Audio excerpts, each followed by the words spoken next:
12. The night Zook brings Cooper to his home, he feels better about his situation. He would break down the detective's mind to not remember much of what has happened over the last few weeks. He hates to have to do this sort of thing, but he also didn't want to just get rid of him. Most other vampires would have to, but a guy like him could remove all of the bad stuff going on in Cooper's mind, have him forget it all and put it into the back of his memory, and never think about it again. He would work on him when he gets the chance starting tomorrow night. This would save the detective's life, so he could get back to work. Cooper wakes during the trip to Zook's place, but is forced to not move and be groggy. When they make it to their borrowed place, he directs Cooper to lie down in his secret compartment in his limo. He forces Cooper to sleep and not to worry when he wakes up.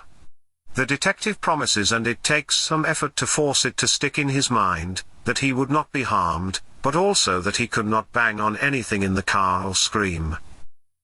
When Cooper calmly slides himself into the car compartment and lets it close, the two guards walk into their borrowed home and check the place out. Patricia isn't anywhere on the ground floor. When Zook walks in a minute or so after and calls around, Bite is waiting by the door down the steps.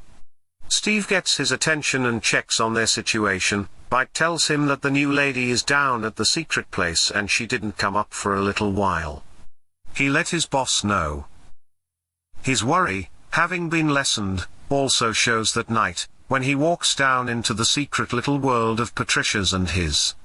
He walks in and smiles at the sight. She has taken a shower, changed out of one of the boring t-shirts, and put on one of his white button-down shirts, and a pair of light grey sweatpants. The shirt isn't buttoned up to the top few were undone, showing some skin, no bra, and a bit of cleavage. She is sitting with her back against the wall reading a book, her legs over the pull-down bed, and on the top of the cot. Her skin is starting to lose some color, but not all of the way. In a short time her skin would be much paler, but it is between the time of full-fledged and obvious to many of being a vampire, and still, just a woman who didn't get much sun. She looks up from a book she is reading and sees him walk in. She sets the book to the side and asks him to sit down next to her. He didn't need to look at her aura to know what she wants to talk about. He hadn't seen that look in a woman's eyes for a long while. Once he sits down, and gets comfortable next to her, she asks, "So, why haven't we?" He raises his hand up and puts his index finger on her mouth. He whispers back, "Shh, shh, shh, shh. We haven't talked about it, because it isn't something you talk about, it usually just happens. It has only been a few nights of us talking, and sharing our lives, and we have a long time too." She raises her hand, and puts a finger over his lips. Shh. Shh. So what you are trying to say is that I don't need to ask for permission. They have been doing nothing but talk, for nights. Sure, she has attacked, and nearly drained him of most of his blood, but he has not been careful after her situation. He has saved her life, because he wants to help her, and maybe a little because she is a client, but he likes her, and wants to get to know her. Her life is so interesting, she is smart, and she is a damsel in distress, now as safe as she could be. She has him thinking about many things in his long life, and she has told him nearly anything he has wanted to know. She thinks she knows so many things about him. She knows she has told him almost everything in her life, but he is so much more interesting, and she wants to know more. This sort of thing is still very prominent in her mind, and something she wants to explore. He realizes it is also due to the blood bonding they have recently shared. It isn't a bombardment of feelings, but a hinted desire to please the person to which you are bonded. If the attraction is non-existent, it mostly is just being a good friend to each other, but there certainly is an attraction between them. She is still becoming new, so her human desires still are based on human lust, not just sex, but greed, and gluttony. All of the sins were heightened in any new vampiric mind. She didn't know about the bonding, but he did, and he would eventually let her know. Hopefully, she wouldn't have the same reaction that Tina did. Tina and he have not shared this type of relationship, but she was not thrilled when she found out. She extends her fangs and punctures her lower lip on one side, kissing him in the eagerness of their first time. This being she has transformed into, has heightened desires, mostly for the sustenance it needed, blood, but sex is a natural thing, something we are designed to do. It is a small cut, but he smells her blood, and he desires her almost as much as she desires him, having recently still been alive. He reciprocates, biting his lower lip and kissing her back. They taste each other's blood on their lips, and it is like a little taste of an appetizer before the larger meal of each other. Their mouths aren't covered in blood, they just have a small taste of the other's blood during each kiss. She fumbles a hand lower to reach for his pants zipper, and he lets her, trying to remember how easy all of this used to be a long time ago. She feels his zipper, unzips his khakis, and massages him over his boxers. He knows it used to be so much easier, but he realizes he needs to concentrate almost as much as he used to, many decades ago. She kisses him again, and things get working with a little motivation in the blood from her lips. As she massages him over his boxers, he lightly cups a breast over her shirt, and in the back of his mind, there is the reaction of a fulfilling cheer from her light moan in her desire to please him as well. She stretches a leg and gets on top of him. He takes the initiative in unbuttoning her shirt to feel the warmth of her skin against his. She takes the cue from the man she is with, unbuttoning his shirt as well. With the achievement complete of unbuttoning the other's shirt with their hands shaking, his arms search around her back under the shirt, and her arms wrap around his shoulders, pressing their chests against each other. His fingers press into her back, just searching all over, and running a couple of fingers up and down her spine. Her body moves against his, in her desire to show him that they want the same thing. His body is cool to the touch, but not ice cold. It is a bit of a shock that she didn't expect, but not one from which she pulls away. Her much warmer body is something he wants against him a bit more often. Their lives are in the other person's hands, they are a threat to each other, and the possibility of them losing control of the other person is intoxicating, but they don't fear each other. His fangs extended about to bite her tender neck.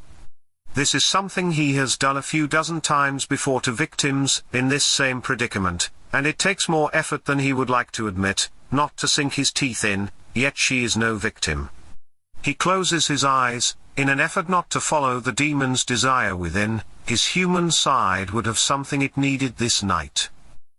When he opens his eyes, he sees her eyes closed, but her mouth opens, her extended fangs, also trying not to swing down to his just as fragile neck.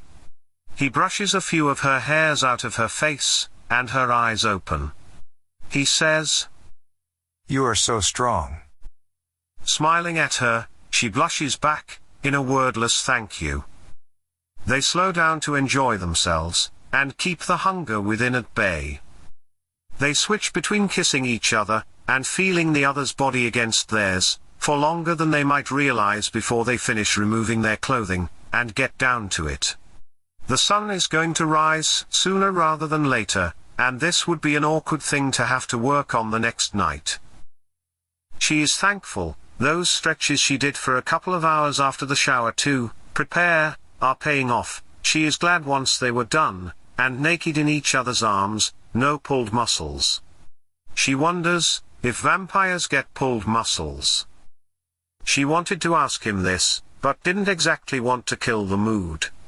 She would ask him, or someone else, later. "Good evening, my dear." Zook wakes up next to Patricia. He brushes her cheek, and she smiles back, waking up and brightening their little room for him. It has been decades since sex has been much of an interest. He hadn't created any others for quite some time, and it certainly is worth staying up late that morning before. She whispers, "Hi," and blushes, topless in front of him. They both threw on underwear, but left the rest off before passing out. Their bodies are up against each other, legs wrapped around each other, but he is still cool to the touch, and she is warm. He feels her body get warmer as she wakes up. They both hear a clunk behind them, and Patricia grabs her shirt and sweatpants to cover what she can.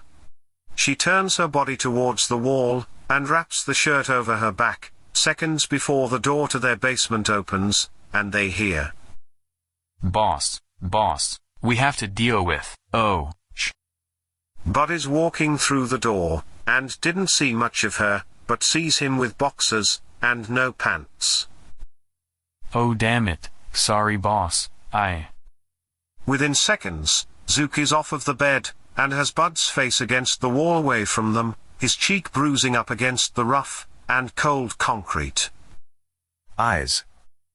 His boss calls out. Bud closes his eyes. You realize that this is a mistake. His boss, and master, growls these words in a deep tone. He squeaks out. Yep, sorry boss, His face flattens harder against the wall. You also understand that I understand something important has happened. I will make my way upstairs shortly, but you will keep your eyes closed, and get your ass back upstairs, before I get furious with this disruption of my evening. Bud lets out an inaudible Yesh. due to his face being against the wall, and the demand for nothing more. Before you close the door on the way out, you will also apologize to Patricia for your interruption tonight. This is most unprofessional of you. There is more than one person down here. The last few words were growled as well, with his face being pressed harder, ground into the concrete, feeling it grind. Bud feels the pressure lessen from his face. He turns his head with his eyes closed towards the door. Sorry ma'am, this sort of thing won't happen again. He takes the steps up towards the door, and steps through, closing it behind him. She notes. You didn't have to hurt him, he is just trying to tell you something is going on. I'm a grown woman, I can handle myself. It is the principle of the thing. He hasn't done that sort of thing before. Sure, he has come in shortly after I have woken for the night, but with the added company there is the added required professionalness. Come on, let's get dressed. It probably has something to do with the cop I have locked in my car. Her eyes widen. The cop you have, what? He answers, rolling his eyes. It is fine, he can't get out. He gets fully dressed, and waits for her to get dressed up. He doesn't answer subsequent requests for information, and as soon as they are both dressed, he opens the door, and they make it up the steps. Once they are on the ground floor, Bud is still waiting, holding an ice pack to his face in the living room. Zook asks. Assume the car is on fire? Otherwise, you wouldn't have barged into my room. Bud lowers his gaze, trying not to meet his master's eyes. Sorry again boss, He trails off for a second, looking over at Pat, not knowing if he should discuss such things in front of the guest. Zook sticks out an arm, rotating it towards him, making the sign for him to continue. The cop in the car, he has been banging and rattling the inside of the car, for a few hours now. Whatever you did, it didn't last all this time. It lasted most of the day, but eventually, Steve saw a couple of people walking by with their dog or something, and some people were slowing down at our place, looking at the car. He went outside, and heard a clunk from under the car, in the compartment where you usually stay for safety. Well, that compartment is designed to protect me from a hail of bullets or fire, but not if I'm locked in it calling for help. I'll get in there, it's fine. Zook walks to the side door, and hears the clunk from under the car. Steve has the hood up, and his phone out waiting for anyone to pass by. Bite is resting near Steve, and looks up when Zook walks out. He goes over to say hi, and gets a petting as a reward. Zook opens the back door to yet another clunk, pushes in the code to open the compartment, and slides the door to it. There lay his old friend, not able to turn away. Zook uses his influence to manipulate his detective friend. Stop banging on the car, I'm not going to harm you. The banging stops, and Cooper has his legs dangled in the middle of the car's aisle, ready for another good back kick with them, but relaxes them when he sees it will not make much difference. Zook looks out at Steve and checks the area. No one walks by, he asks. Clear? Steve nods in reply. He looks back at the officer who he needs to help, or he would have no choice but to make him disappear.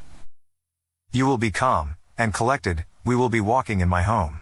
You will not resist or run. You will not try to harm anyone. Do you understand? I will let you go when you are ready.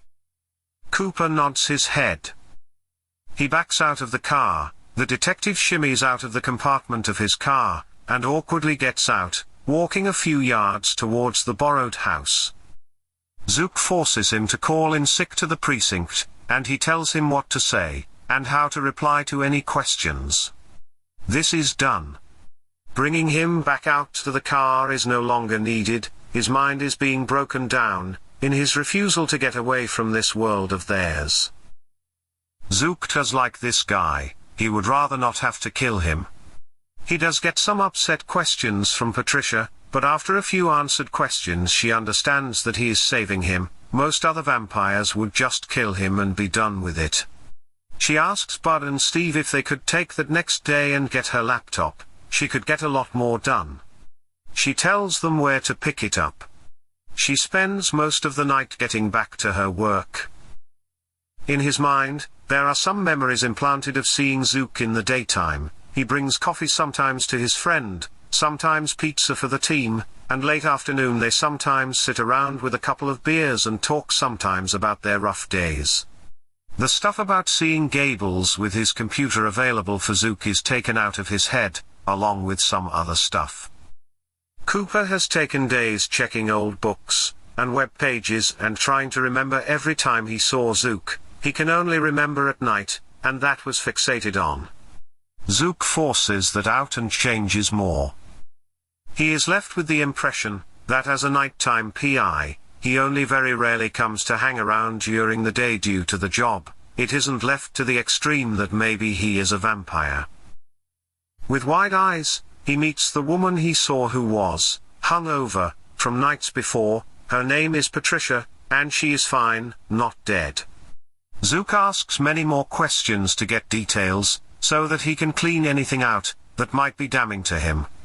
He isn't in a great mood to call on his buddy in the organization, but Paul is able to literally read minds, and he hopes he would be able to make sure. He spends a few days doing some cleaning of the recent past, Cooper spending hours on the computer doing what the kids call research, and the blood power isn't exactly a quick process, and down to a science. It takes some time to break down and build up a human's mind if it has seen and knows too much. He calls Paul and asks if he could make it over to the place he is borrowing from Zant for a little project. He said sure, he could get there the next night for a basic favor. One of the most important currencies between the long-lived. That next night, he watches through the detective's mind for Zook, to help him clear out important information that the human shouldn't know. They also check to make sure there is no extra evidence that the human left for himself somewhere. Paul suggests that they should just finish him. He could have drawn attention to them, and Zook said he would handle it if that is the case. For now, leave him alone. It wasn't a request. Paul said that it is on his ass if there is trouble. A couple of good days of sleep gets Cooper to better shape, and he is left in his apartment, partially cleaned up, and with no more fear of the vampiric world coming up to bite him in the ass, figuratively and literally.